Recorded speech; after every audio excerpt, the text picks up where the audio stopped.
Hi, welcome to Anchor Reviews. This is Tyler from Anchor Reviews, and this is my review on the movie Top Gun Maverick.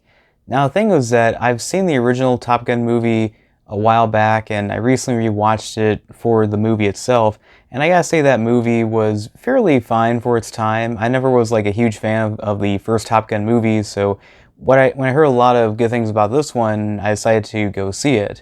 So, Top Gun Maverick is the belated sequel to the 1986 movie of the same name, and this time we have Tom Cruise, of course, reprising his role as Maverick, who's assigned to train a whole new generation of pilots at this academy called Top Gun, which is hence the title of the movie, to perform a very dangerous mission over in a foreign country.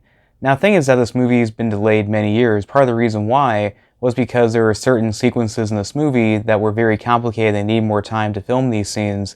And then, of course, the pandemic delayed the movie a few years.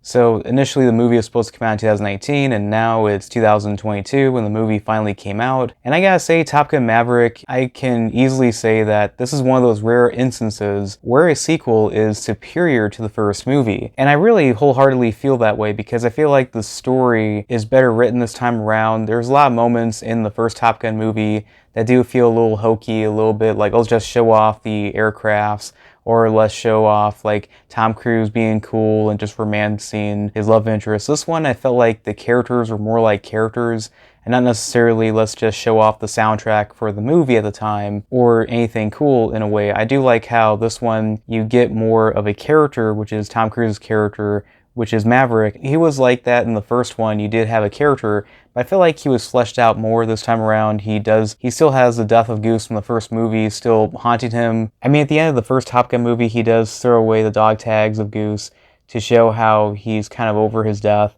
But then those wounds are reopened when we have the son of Goose, who is that of Lieutenant Bradley Rooster, who is played by Miles Teller in this movie. And I do like that dynamic of how Cruise's character feels so protective of Goose's son that he doesn't want him to end up like his father because he doesn't want that to happen again because that's how much he cares about him. And I did like that dynamic with these characters. And I do like the newer cast of characters we see in this movie. I did like the whole generation, how they're in a way like connected with each other. Maybe their names aren't as memorable as some of the other ones from the original in a way, or as catchy, but I did like some of them like Phoenix and Payback and Hangman, and of course Bob, which I thought that was pretty amusing. His name was just Bob, his nickname. But yeah, I really appreciate the fact that they got Val Kilmer to reprise his role as Iceman.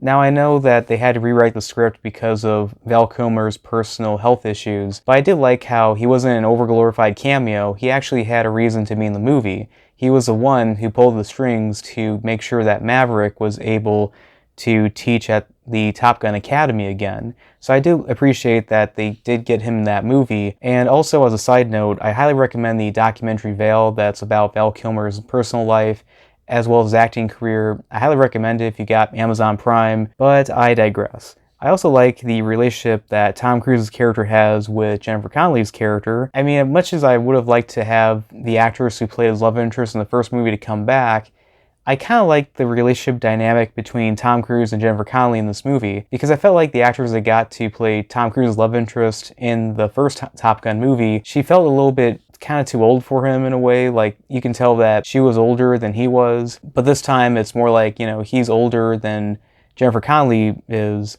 and I like that better because I feel like there was just more of an on-screen chemistry these two had. I mean, if you look at Tom Cruise in the first Top Gun movie, if you look at his love interest from the first Top Gun movie, I'm sorry if I don't remember the actress's name off the top of my head.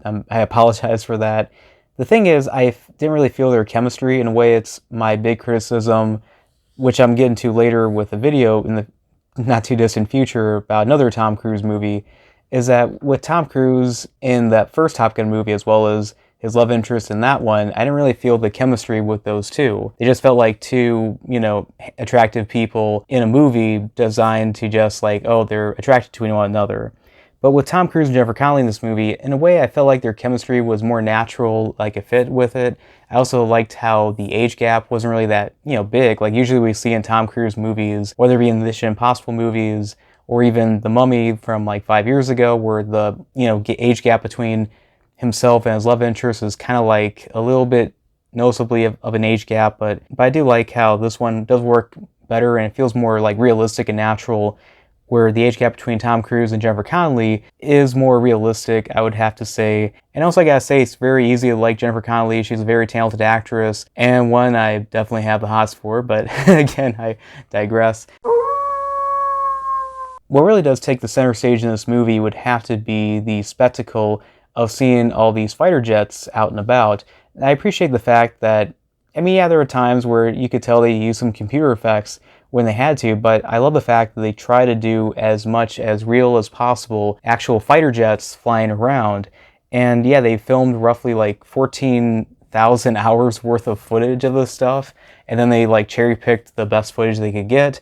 And I like how, in a way, I was engaged when they're in the air, especially the climax of the movie is when they're flying to this one location where they're building like uranium or something or another like that, and they have to go through this very dangerous mission, and it's very engaging, very effective. I really appreciate this a lot, how there's various twists and turns I don't see coming. You kind of argue there's some mild cliche stuff. This is, I'm trying to avoid spoilers as much as possible, but it's very engaging. I was on the edge of my seat when seeing this, and a lot of it has to do with the fact that the acting's good, the writing's very good too, as well as you have these real fighter jets buzzing around, which makes it more engaging in a way. And two, I think I may have touched upon this earlier, but yeah, there's some moments where I would say there's maybe a little bit one too many member berries that they would, categorize that in South Park, where it's like, remember this, remember that. I'm not going to fault the movie for playing Highway to the Danger Zone by Kenny Loggins. I absolutely love that song. That's my theme song. Every time I go on an airplane to fly when I'm on vacation,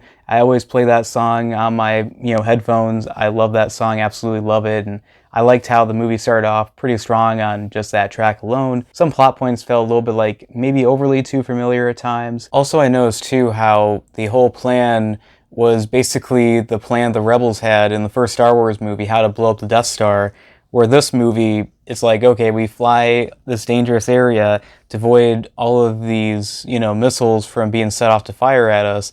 And then it's like, okay, let's hit this specific spot right here, but we need another jet to fire into that when that opening is caused when the explosion. And when I saw this whole plan, I'm like, yeah, this is basically how they blew up the Death Star in the first Star Wars movie. But I did like how they changed it up enough, especially the third act of the movie feels very different enough from the first one, where the first one was like, oh, here's this random assignment we gotta do. What I like about this one is that we have an end goal going to build up to their training to it, and I felt like that was far more intense than they did in the first movie, and it was very satisfying to see what happened with that one. But aside from that, another minor criticism I have of this movie is that when it comes to the antagonists of this movie, they were never clear on what country it was. Was this Russia? Was this North Korea? Was it China?